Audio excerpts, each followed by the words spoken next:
Hey everyone! In today's video, I'll show you how to download and inject the latest multi-loader. It's quick, easy, and works perfectly. Let's get started.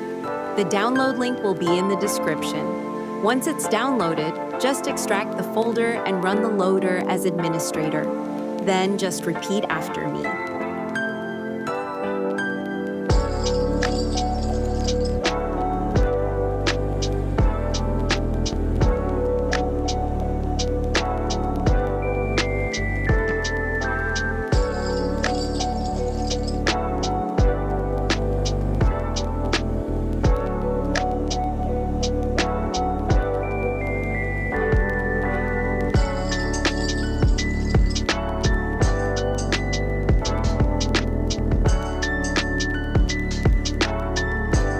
After the injection, you can immediately enter the game. Good luck!